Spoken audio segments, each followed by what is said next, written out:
Welcome to the final video in our series, Cosmological Investigations.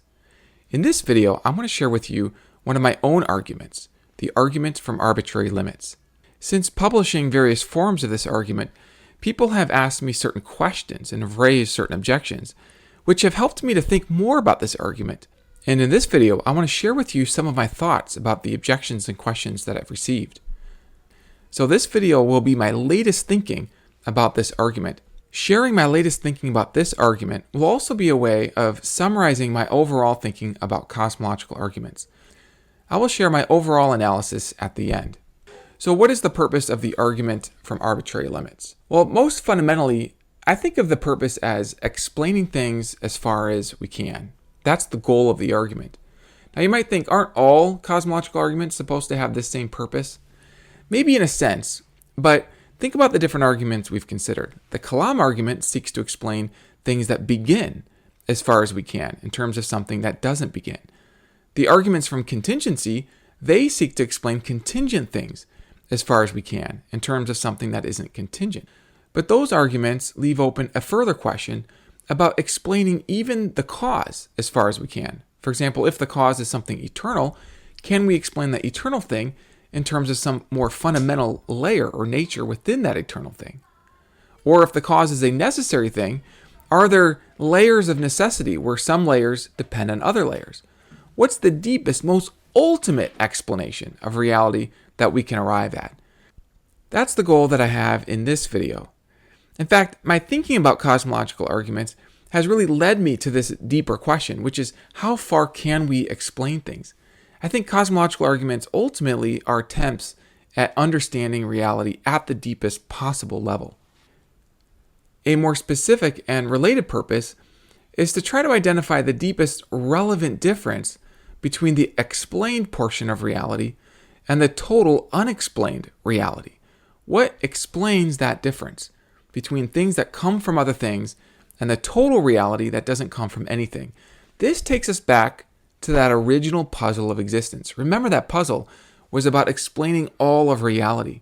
Reality in its totality doesn't come from some prior thing, some prior cause, because reality in its totality is the total. There's nothing prior to the total of reality.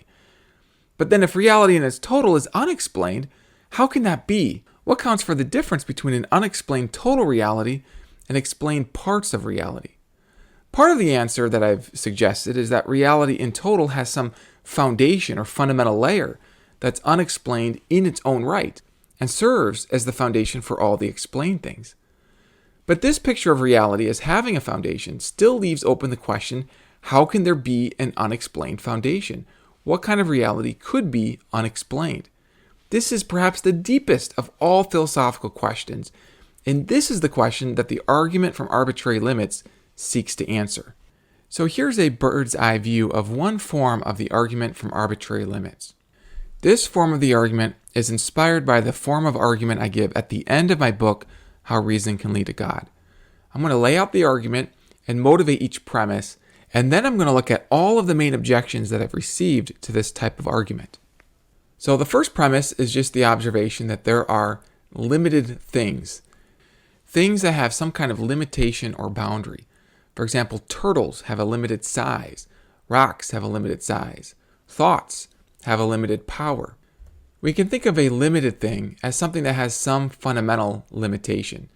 For example, if it's a turtle, it has some fundamental limitation in size, or power, or some kind of virtue. Even if I don't assume that there's an external world beyond my consciousness, I observe limits within my own consciousness. For example, right now I'm having a visual experience of these words here, bird's eye view. And within this visual experience, there are limitations, there are boundaries of various kinds. And so the thought here is just that there are some limited things. And I can leave open a full analysis of the nature of those limited things. As long as there are some limited things, then that's all we need for this first premise. I suppose technically, all we really need is that there are some things, whether limited or unlimited. Because the goal of the argument is to show that in order for there to be limited things, their ultimate explanation will be in terms of something unlimited, and then this unlimited thing is going to have a certain kind of nature. And then the goal of the argument is to show that there is something with that certain kind of nature. So let's see how this works. The next premise is that the existence of any limited things can, at least consistent with truths of reason, truths like 1 + 1 = 2, nothing that's completely green can be completely blue at the same time, nothing that is true could also be at the same time not true, and so on. These are just examples of truths that I think one can see by the light of reason. And then the idea is that if something is consistent with those truths, then I'm going to call that possible. So this is saying that the existence of limited things can, consistent with reason, have some explanation or some source of those limits. Something that explains or grounds or in some way sets those limits. Now, the support for this premise that seems to have the most weight in my own mind is a combination from reason and from experience. From experience, I seem to be able to witness limited things having some explanation.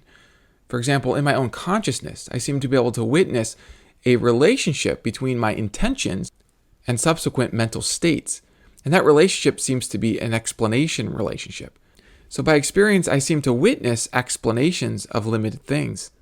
And then from reason, it seems that I can extrapolate from there, and I consider what kinds of things could exist without an explanation. It seems like limited things differ from each other in ways that, when I think about it, don't seem relevant to existence without an explanation. And so for this reason, it seems that if I want to explain things as far as I can, at least my default stance is to think that limited things can have some further explanation, and that this will hold for any limited things, whether limited thoughts, limited turtles, limited planets. In general, unless I have some special reason for making an exception to this rule, I'm going to expect that any limited things can, consistent with reason, have some further explanation. Now let's see what we can do with this principle. The next premise is that the existence of all limited things together is not explicable in terms only of limited things, because that would be circular. The kind of explanation in view here is an external or outside explanation. Note here that this premise is about the general fact that there are limited things. It's not specific to the actual particular limited things. The idea here is that in order to explain this general fact, we're going to have to appeal to something that's beyond the fact itself, something that is not itself limited. If that's right, then it would follow that there can be a purely unlimited thing. When I say it's purely unlimited, what I mean is that this thing has no fundamental limits, because if it had some fundamental limit, then it would count as a limited thing according to our definition. So a unlimited thing that is prior to, is a foundation of all limited things, would have no fundamental limits. In that sense, it would be purely unlimited. From here, I argue that a purely unlimited thing would have a perfect nature. Why think that? Well, my basic thought is that if it didn't have a perfect nature, then that would be because it has some particular limit with respect to some basic aspect. For example, it might have some limit with respect to its total power to produce things, or it might have some basic limit with respect to its value or positive nature, or it might have some basic limit with respect to its ability to be an explanation for other things. But if it has truly no limit with respect to any of its basic abilities, then my thought is that that's only possible if its nature is purely perfect. Any kind of imperfection will imply some limit with respect to its powers or its resources to produce things. I will return to this fifth premise when we look at the fifth objection to this argument. Next, we have a premise that is familiar in modal arguments. We've seen this in the previous video. The premise is that whatever has a perfect nature would span all possible worlds. The idea is that if it's truly perfect, then it would be perfect in a robust way across all the possible worlds if it exists or spans any possible world. And if that's true, then it follows from these premises that there really is something with a perfect nature. There is something with a perfect nature that spans all the possible worlds, because there's something with a perfect nature that spans at least one possible world in order to be an ultimate foundation of all limited things. Now notice that this part of the argument, lines 5 through 7, is the second stage of the argument, while this first part of the argument would be the first stage of the argument, getting us to a kind of foundational reality. Now here I've presented a modal version of the argument, but one could also present a non-modal version, where instead of saying that limited things can, consistent with reason, have some explanation, one says something stronger. One says that any limited things does have some explanation. And that will get us straight away to a foundation of limited things. I like this modal version though, because it allows us to use a more modest premise. All we need to say is that limited things can have some explanation, and that will be enough given our analysis of a perfect nature as something that would span all possible worlds if it would span any world.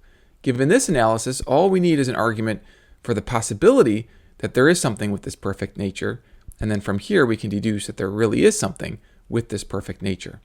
Now let me say that this particular argument is fairly recent in the discussion of cosmological arguments. And so all of the objections I'm going to be discussing are also recent objections based on questions that people have had on my work. We're going to look at 5 objections. This first objection is inspired by Felipe Leon. He raises an objection like this in his dialogue with me in our book, Is God the Best Explanation of Things? The objection goes like this: every limited thing that we see is, as far as we see, explained in terms of limited causes. But then if that's right, then it's plausible to think that any ultimate cause of limited things would itself be limited, because that would match our experience of seeing that the causes are limited if the effects are limited. So what do I think about this objection? Well, I think it is a valuable objection. I have a few things to say in response. First, it seems to me that there's a kind of selection effect problem, because we are only positioned to see things that are themselves limited. So any causes that we see are going to be limited. That's all that our sight can really pick up, at least directly. Think about it like this. Suppose there were some kind of ultimate unlimited cause, a foundation that is purely unlimited. Well, then we couldn't see it directly. I mean, anything that we would see with our eyes would have particular boundaries and limits. So we wouldn't really be able to see this foundational thing. We can't directly detect no limits, even if something has no limits. It's sort of like if you've heard of this fishing analogy, where you go fishing with a net that has holes. And let's say that the holes in the net are big enough so that you can only catch fish that are at least 10 inches long. You put the net into the lake, you catch fish. Some of them are 12 inches, some of them are 11 inches, but you never catch any fish that are too small to be caught by your net. Well, it wouldn't follow that therefore all the fish in the lake are at least 10 inches. Because if there were fish smaller than 10, you're just not in position to see those fish. And in the same way, if there were an unlimited explanation of limited things, you wouldn't be in position to directly see its lack of limits. Now, maybe you could infer its lack of limits based on a kind of argument from arbitrary limits, an argument from explaining limits. And in fact, that's the point of the argument from arbitrary limits, is to see how far we can explain things. And if we can explain limits, then it seems that it would follow that there could be something unlimited as the ultimate explanation of limited things. A second point that I want to make is that if every limited thing is explained in terms of limited causes, let's say, well then of course there's no ultimate cause of limited things, because any such cause would be among those limited things, and that would be circular. So then it would follow that limited things in total are unexplained. But then this result seems to stop the explanation unnecessarily short. It seems at least possible to have a further explanation of limits, and so if that's right, then the total of limits should have a further explanation. And third and finally, and perhaps this is my most fundamental response, is that this particular objection doesn't actually target any premise in the argument from arbitrary limits. In fact, the evidence for thinking that limited things even have limited causes would verify the simpler premise that limited things have at least some cause. In other words, this very objection seems to presuppose the key premise in the argument from arbitrary limits, the premise that limited things can have a further explanation. Well, of course, if they can have an explanation in terms of limited causes, then it would follow that they can have at least some further explanation. And adding that the explanation has to itself be limited adds unnecessary complexity, and again seems to fall prey to the selection effect problem. So I don't think that this first objection really gets to the heart of the argument from arbitrary limits. It doesn't really explain that difference between the explained and the unexplained. It doesn't really account for that. I'm still left wondering, okay, well, it seems like turtles and trees and these things have a further explanation. So what would be the ultimate explanation of things that can have a further explanation? I'm still curious to see this.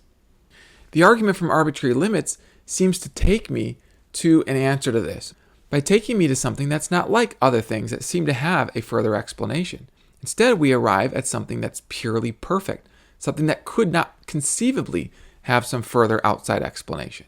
In virtue of its perfection, it would be ultimate. It would be the ground of everything else. So here's a kind of summary then of my response, which is that the track record of explanations that we witness in ordinary experience suggests that it is at least possible for there to be some explanation of any limited things. And if that's right, then limited things in total would not be unexplained, but instead would be explained in terms of something unlimited. Objection 2. This objection came up in my conversation with Graham Oppy. He said, perhaps some limits are necessary. For example, it is necessary that the number 3 is smaller than the number 4. Now, if a limit is necessary, then perhaps the necessity of that limit explains that limit. The limit exists because it must. Or perhaps the necessity of the limit precludes a further explanation of that limit. And if that's right, then there doesn't need to be some further explanation of limits apart from just the necessity of the limit. Now, I have a few things to say in response to this. 3 things, actually. So first, I just want to note that it is still consistent with reason that necessary limits have an explanation in terms of more fundamental things. For example, it is consistent with reason that the properties of numbers may be grounded in more basic principles of reason. We might think that the basic principles of mathematics provide a kind of ultimate explanation of all of the finite boundaries and limitations that are entailed by those basic principles. So this first observation is just that even if some things are necessary, and even if the necessity in some ways provides some kind of explanation, it doesn't thereby follow that there's no deeper explanation. And in fact, you might think that by the track record of limits having a further explanation, the default position should be to expect some further explanation of limits, even if those limits are necessary abstract limits. Here's the second point that I want to make, which is that we can focus on total concrete reality. Limits in total concrete reality don't themselves seem to be necessary. For example, think about the total mass of the universe. It doesn't seem like that would be a necessary feature of reality. That mass could be increased or decreased. We can run the argument in terms of explaining the total concrete things as far as we can. And when we do that, we still reach the same conclusion, which is that the foundation of concrete things would itself have no fundamental limits, because it would be an ultimate explanation of the limits of total concrete reality. We can think of concrete reality as the reality that participates in cause and effect. So the idea here is that the total of cause and effect reality will only have particular limits if those particular limits are contingent. Now, why think that these concrete limits would be contingent? And here I would argue from irrelevant differences.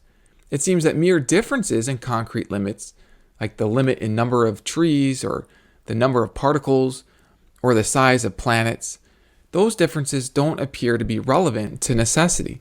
And remember, I'm thinking of necessity in a strong sense as whatever is entailed by the basic truths of reason, principles of math and logic, and anything that you can see to be true just by reason. It doesn't seem that reason itself reveals or deduces any particular limit to total concrete reality.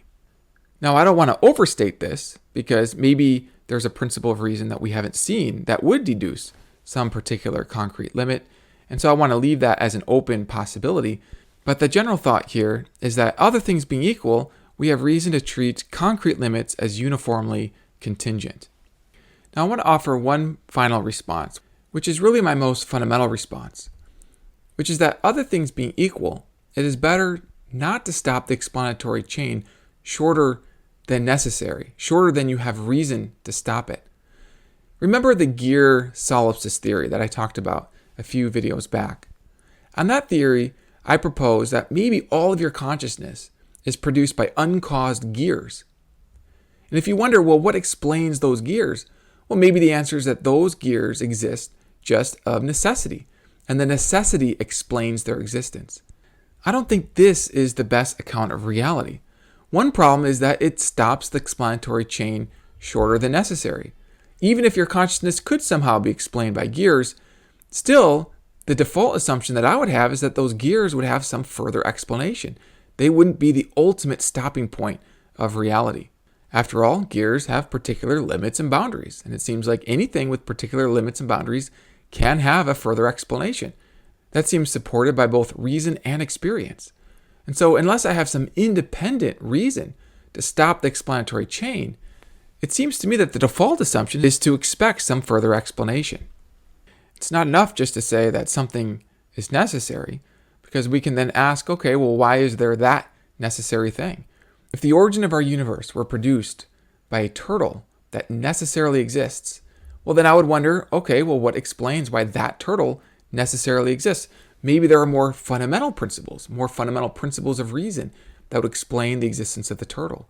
Well, in that case, then the most fundamental explanation is not itself a turtle, but is rooted in something else. So I don't think that this second objection really gets to the heart of the argument from arbitrary limits.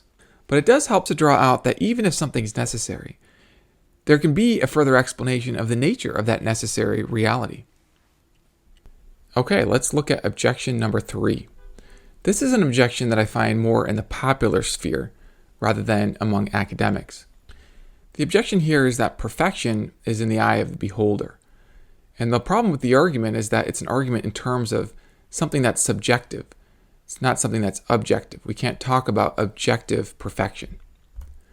So I want to just say a couple things about this. My first response is to draw a distinction between preference and intrinsic positivity. So while I do think that preference is subjective and varies from person to person, I also think that reality includes states of intrinsic positivity.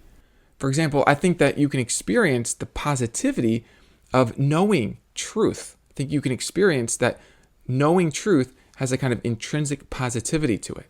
Or the experience of feeling peaceful or feeling happy, that these things have a kind of intrinsic positivity. Another way I like to draw out this notion is by giving an example of praising my wife. If I praise my wife and I say, "Wife, you're so awesome, you're so great, you're so beautiful, you're so kind, you're so powerful, you're so ignorant of everything." It seems like that last thing, being ignorant of everything, is out of step with the first things, being powerful, being kind and virtuous. The first things were positive things, and I think we understand this intuitively. This is why we can classify some things as being positive: knowledge, power, and virtue. Now, to be clear, even intrinsically positive things could be used for negative things. For example, you might use power to destroy somebody. But that doesn't mean that the power itself is negative. The power is itself an intrinsically positive thing. Now, this is just the beginning of an introduction to my motivation for the existence of intrinsic positivity. However, if there are intrinsic positive qualities, then we can define perfection as pure intrinsic positivity. That is, intrinsic positivity without any limit. That will be what perfection is. And so on this understanding of perfection, perfection isn't just in the eye of the beholder. If something has power, knowledge, and goodness without limits, this thing would have pure intrinsic positivity and would count as perfect, independently of what anybody thinks or feels about this thing. It would be intrinsically perfect. Now, because this notion of intrinsic positivity is controversial, I also offer a second response, where instead of running the argument in terms of positivity, we run the argument in terms of power. Here's how this argument might work. Suppose the foundation of all limits is a power that has no limits itself.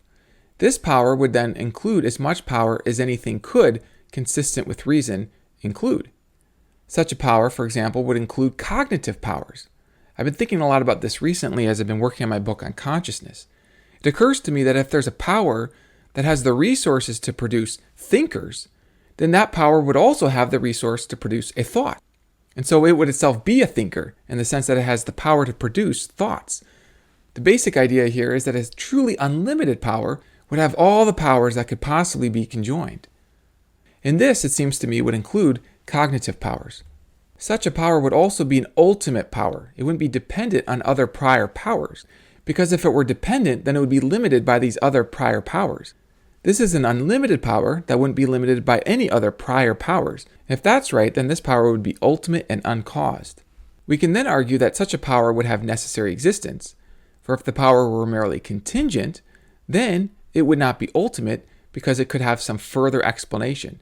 This ultimate power would be the foundational power of all powers in every possible world. This version of the argument still gives us a significant result without being expressed in terms of perfection.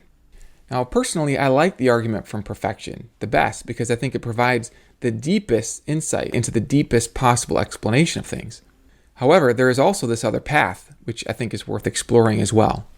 Objection number 4. This is the objection that I discovered on the internet, on Facebook. People posted a meme, and this meme was based on the Trinity. The argument is that God is supposed to be triune. But if God is triune, then God is limited in the number of persons that God is, and that would be an arbitrary, unexplained limit, which contradicts the whole point of the argument that is trying to shave away arbitrary, unexplained limits. This objection was also raised by Felipe in his dialogue book with me, Is God the Best Explanation of Things? Here I want to just point out that this objection is not targeting theism per se. It's rather targeting a specific theory of God, namely that God is triune, and it's basically saying that my argument from arbitrary limits doesn't square with this particular theory of God. My response is that my argument actually leaves open this theory of God. For the conclusion of my argument is that the foundation of existence has no fundamental limits. And from this it follows that if God exists as multiple persons, then this mode of existence is not fundamental. If this is a limited mode, having 3 persons and no more or no less, if that's an example of a limit, then in order for that limit not to be arbitrary, then yes, it follows that that limit is not a fundamental limit. It would have to be derived from more basic principles, maybe some basic principle of greatness or of love. And you don't have to even know what those basic principles are for you to think that there are some more fundamental principles. Maybe you have some reason to think that God has a triune nature.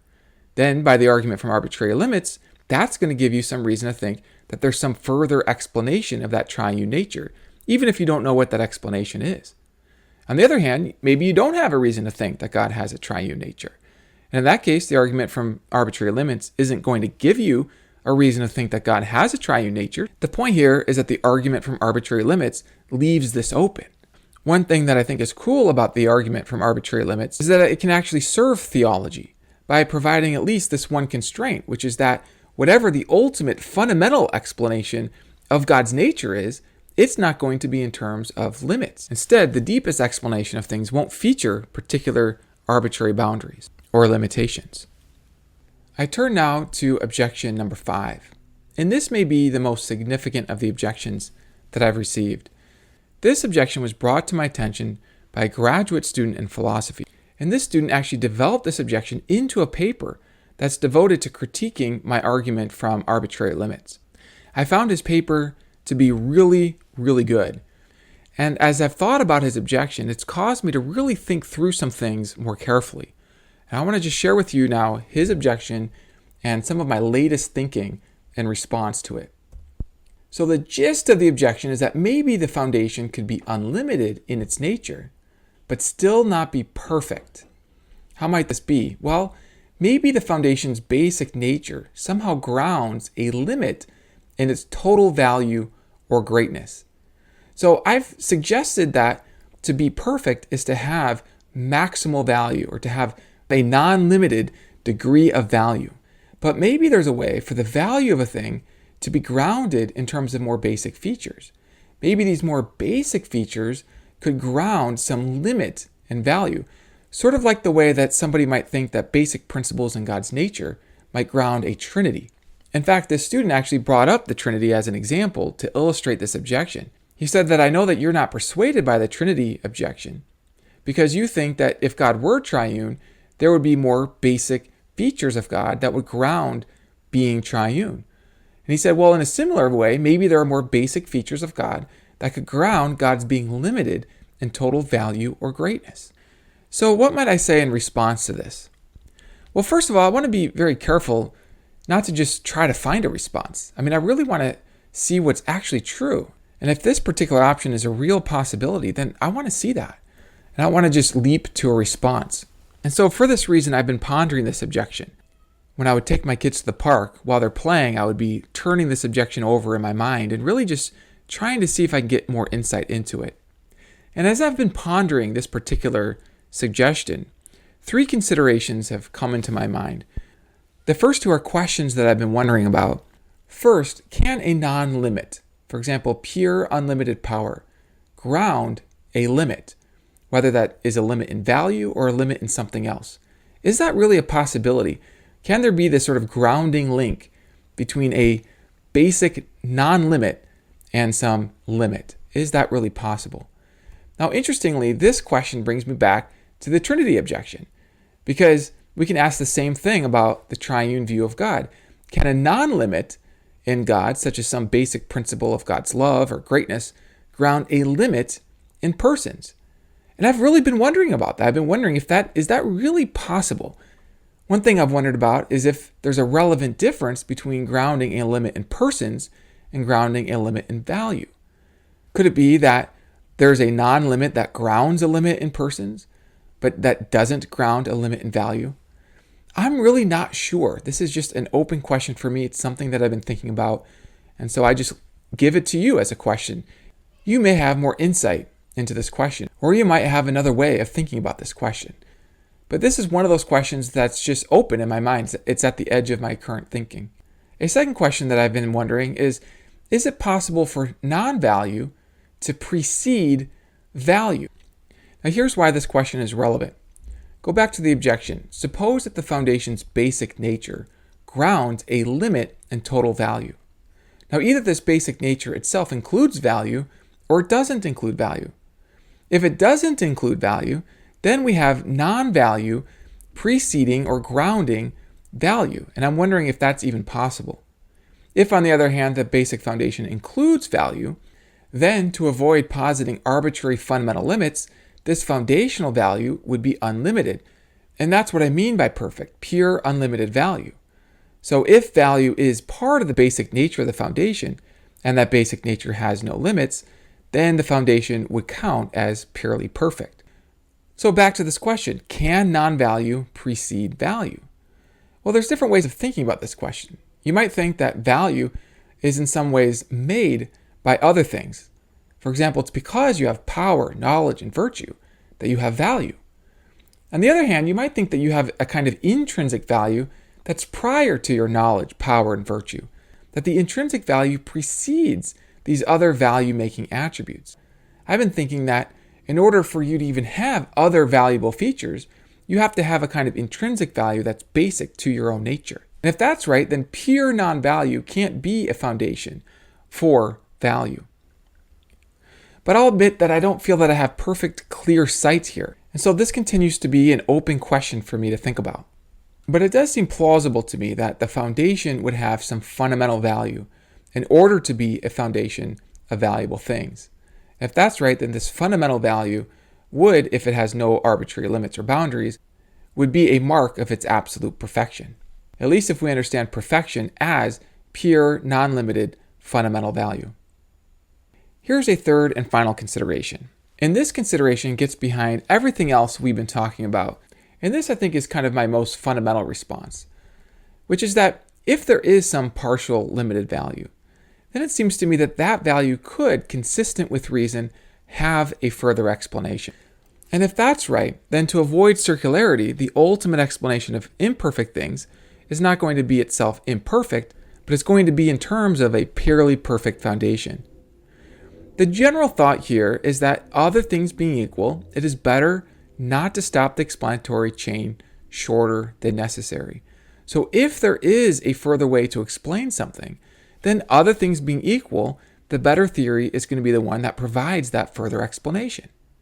Now, I don't want to be too strong about this, because maybe other things aren't equal. Maybe you have some reason to stop the explanatory chain.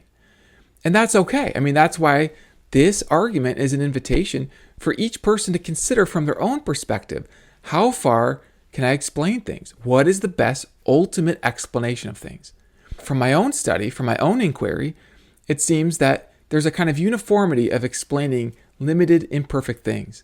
I didn't always think this, but as I really considered what could be a relevant difference between the ultimate explanation of things and everything else, it seems to me that imperfect things just don't differ in relevant ways, whereas perfection would provide a relevant difference between being an ultimate explanation and having some possibility of further explanation.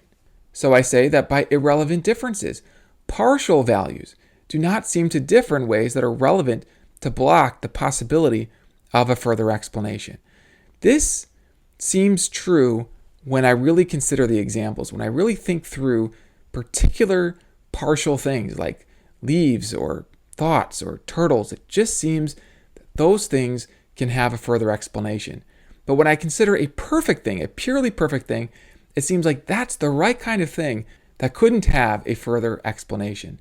And so when I put these thoughts together, I arrive at this vision of reality where perfection is the root. Goodness is prior to everything else, and everything else involves a kind of differentiation or unfolding from this basic reality. All right, well, we are now at the end of our series, and I want to just conclude this video series by briefly providing a kind of overall assessment of the arguments. I offer just a few final thoughts. I've got 4 final thoughts for you. First, it seems that each cosmological argument is ultimately part of a larger project to explain things as far as we can. The Kalam argument starts with the observation that things begin to exist, and that there seems to be a causal order to explain those beginnings. But ultimately, that argument is not content with just trying to show that there's some eternal thing that explains beginnings. Same with the contingency argument. That argument's not ultimately content. Well, I guess it's the people who make the arguments. They're the ones who can be content or not content, right?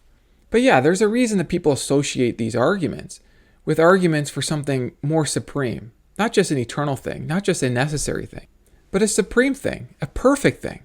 In order to uncover this greater conclusion, one needs a more general causal principle. And perhaps the most general principle is just to explain things as far as we can. By explaining things as far as we can illuminate reality as deeply as we can. So that leads to my next thought, which is that by explaining things as far as we can illuminate the foundation of everything. And I use this term foundation because it's a fairly neutral term. People from many different perspectives can think of the cosmological argument as a tool for illuminating the foundation of everything. You can illuminate that the foundation, whatever it is probably not a turtle if you think that turtles can have a further explanation, while the foundation cannot have a further explanation. So you can use this reasoning by your own light to see what you might see about the foundation. Third, by illuminating the foundation of reality, this can help us to illuminate everything else. This speaks to the value of cosmological arguments.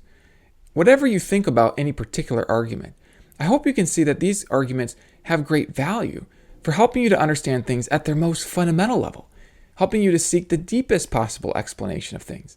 And that by doing that, it can give you more insight into the nature of everything else. Everything else has to, in some way, be consistent with the nature of the foundation. We didn't talk in this series about the problem of evil. But if, let's say, the foundation of reality is perfect, well then somehow everything that happens has to be consistent with that basic perfection. Any negative states, any evil states have to somehow be consistent with that foundational perfection. Now, of course, I realize that observations about evil and suffering could press against certain theories of the foundation. And so when investigating ultimate reality, I'm not suggesting that we use just one tool. We can consider many different tools, many different observations. But the tool of the cosmological argument can provide a way of organizing some of our observations, especially if we are convinced that certain theories of fundamental reality provide a better explanation than other theories of fundamental reality. And then finally, I conclude with a thought that I got from William Rowe, who coined the term friendly atheist. A friendly atheist is someone who does not think that God exists, but who does think it's possible to have good reasons to think that God exists.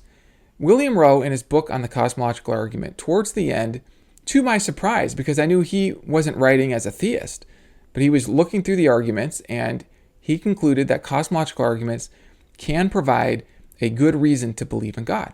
They can make belief in God reasonable based on the arguments.